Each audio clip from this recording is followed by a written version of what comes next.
예수님의 예표로 택함받은 모세. 예수님의 예표로 택함받은 모세이라는 제목으로 말씀을 상고합니다. 창세기에서는 씨족을 민족으로 만드는 일에 요셉이 예수님의 예표로 쓰임을 받죠. 근데 출애굽기에 딱 들어오니까 이제 주인공이 바뀌었어요. 바로 모세입니다. 이 모세가 그 시대에 예수님과 같은 그런 예표로 쓰임을 받아요.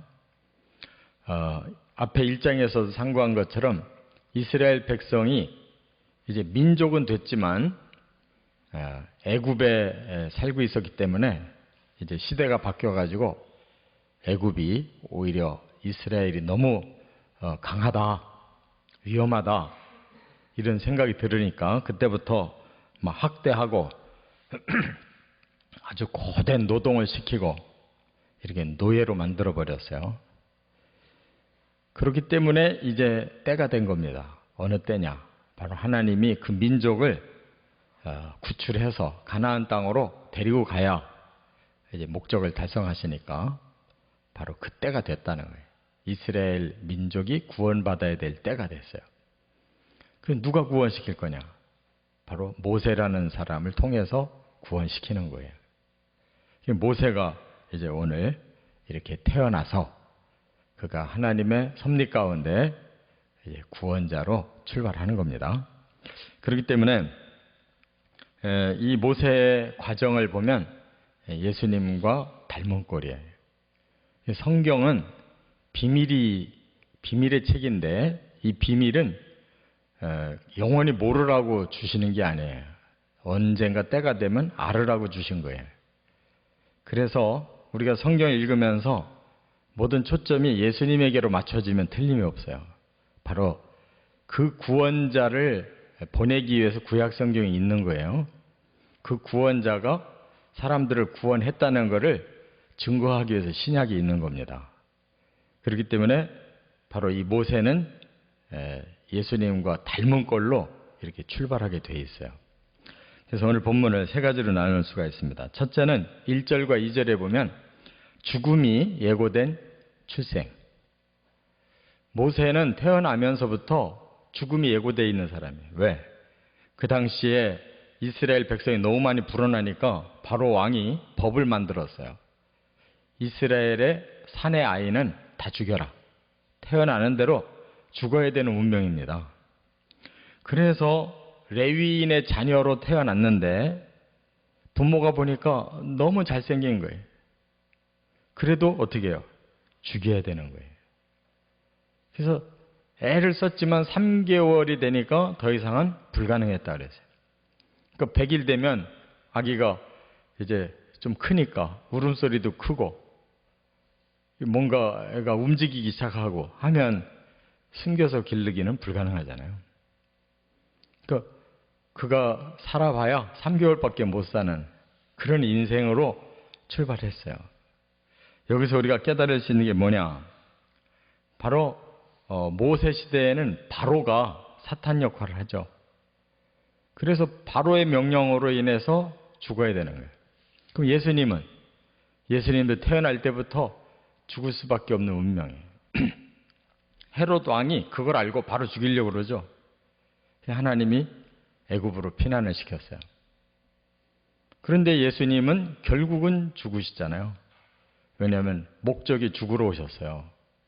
인류의 죗값을 대신 지고 죽으러 오셨기 때문에 결국 로마의 총독에 의해서 십자가형을 받고 죽으셔요. 그러니까 모세는 바로 예수님의 예표로 이와 같은 운명으로 왔다 하는 걸 알 수가 있어요. 두 번째, 3절과 4절에 보면 고난이 예고된 출발. 모세는 시작부터 인생이 아주 고난의 출발이에요. 왜냐? 부모가 너무 이 아들이 아까워서 자기들 손으로 죽일 수가 없으니까 어떻게 해서라도 살게 해보려고 갈대 상자를 만들어요. 갈대 상자가 뭐냐? 그 나일 강가에는 갈대가 잘 커요.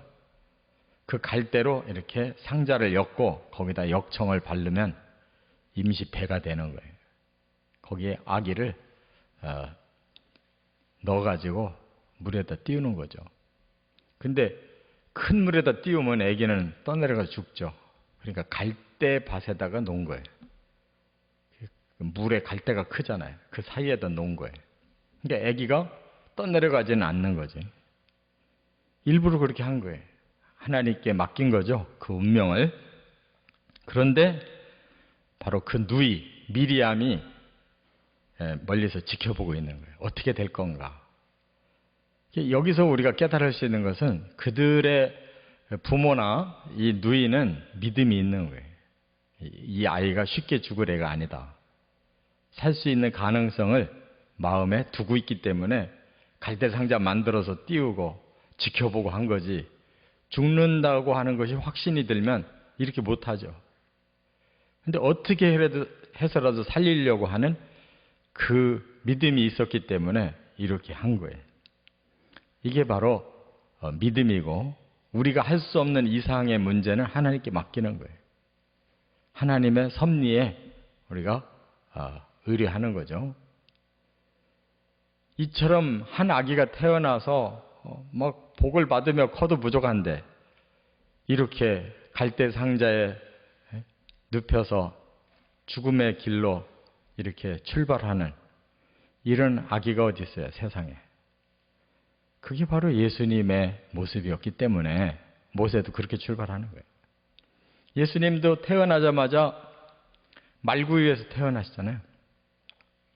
말구유에 눕혀서 그 아기가 이제 세상을 시작해요. 말구유가 뭐예요?